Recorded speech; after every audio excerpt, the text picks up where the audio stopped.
No século XX, os desenhos futuristas davam pistas de como a revolução tecnológica impactaria nossas vidas. Hoje, esses avanços estão presentes em quase todas as ações do cotidiano. Da inteligência artificial ao 5G, até o caminhar pelas ruas é apoiado por essas soluções.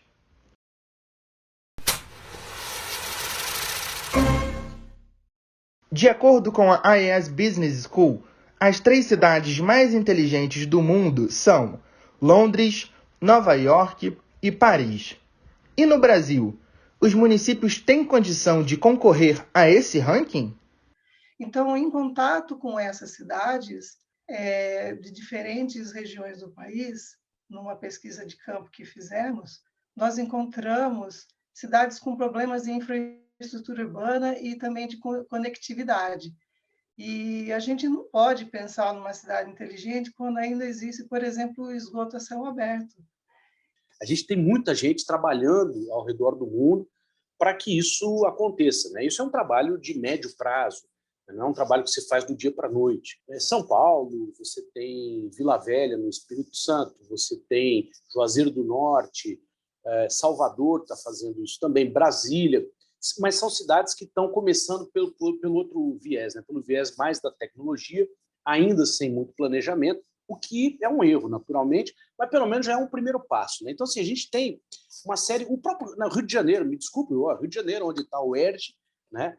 Também, aliás, Rio de Janeiro já entrou lá para trás, né, no conceito antigo, ela entrou no hall de uma das cidades inteligentes do mundo, porque ela fez aí o centro de comando e controle, né, o centro de operações, tem tanto do estado quanto da cidade do Rio.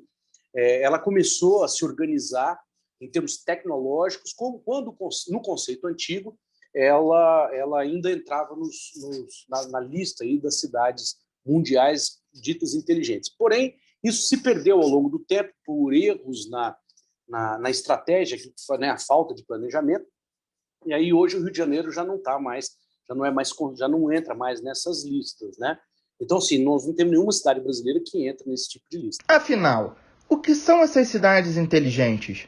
Quais são as políticas públicas necessárias para a efetiva transformação? Como as tecnologias se encaixam nesse conceito? A gente precisa lembrar que a cidade ela tem 5 camadas. Eu vou falar da segunda, da terceira, da quarta e da quinta para deixar a primeira e mais importante por último. A segunda camada, né, é o subsolo da cidade. A gente hoje pode sensorizar o subsolo da cidade, fazendo galerias técnicas, segmentando a tubulação, por exemplo.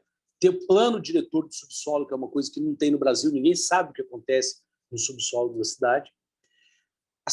A terceira camada é o solo da cidade. A gente precisa pensar as questões urbanísticas, privilegiar os pedestres em detrimento dos carros, pensar nas construções sustentáveis, com captação de água da chuva, reuso de água, painéis solares para aquecimento de água, para geração de energia fotovoltaica, enfim, todas as questões do solo da cidade.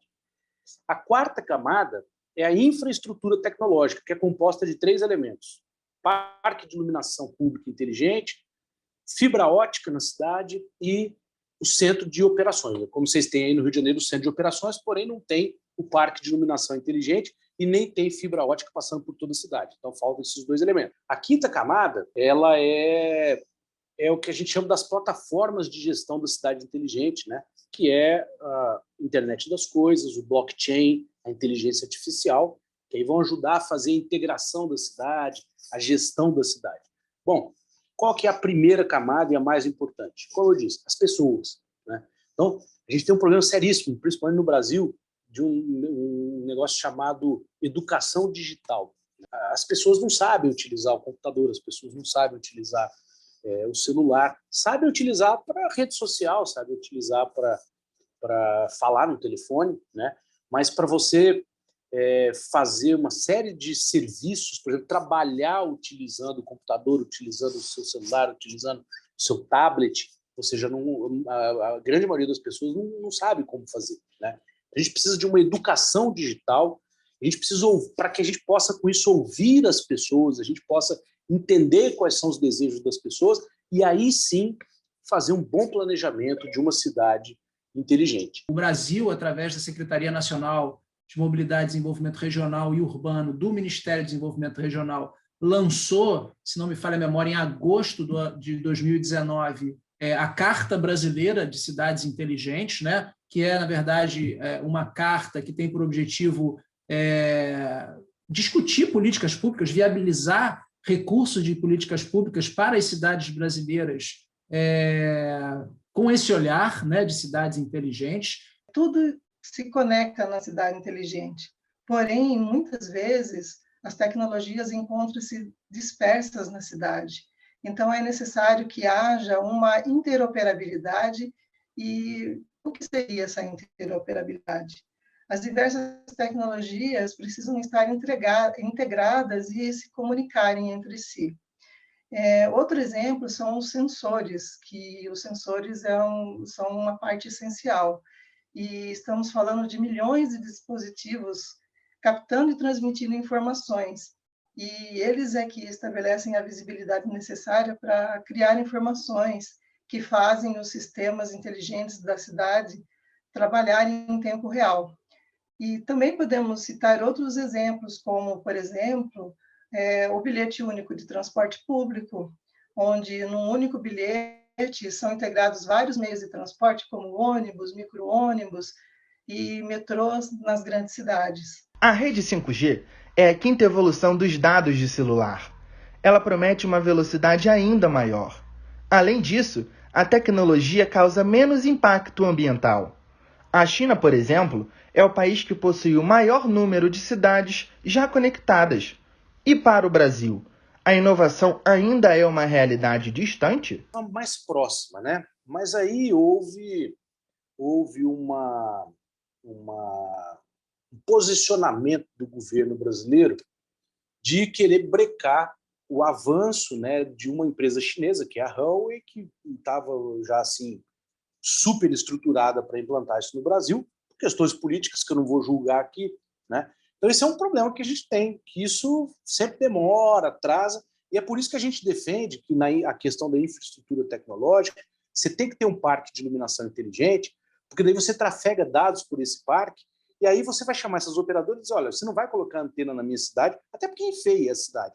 Você vai utilizar o meu parque de iluminação para trafegar dados. De volta ao mapa da fome, o nosso país sofre com a desigualdade social. Quando falamos de concentração de renda, 1% da população possui quase a metade da riqueza nacional.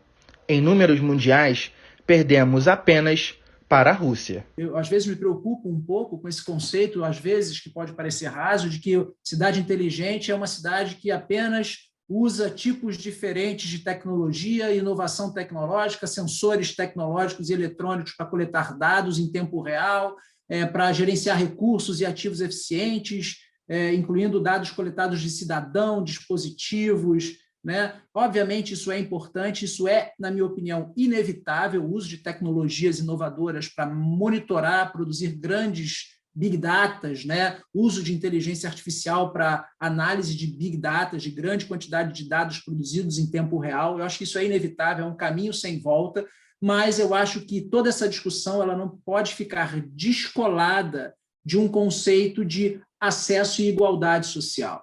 Isso é particularmente importante no Brasil, porque a gente sabe da diversidade territorial, né? A tipologia das cidades e a tremenda desigualdade que nós temos nas nossas cidades de uma forma geral. Então, discutir cidade inteligente em São Paulo é uma coisa, discutir cidade inteligente num município pequeno de 10 mil habitantes é certamente uma coisa muito diferente, né? Percebemos, então, que não podemos discutir cidades inteligentes sem explorar políticas públicas e novas tecnologias. Mas como podemos pensar esse novo conceito em uma sociedade marcada pela exclusão digital, evidenciada ainda mais durante a pandemia do novo coronavírus?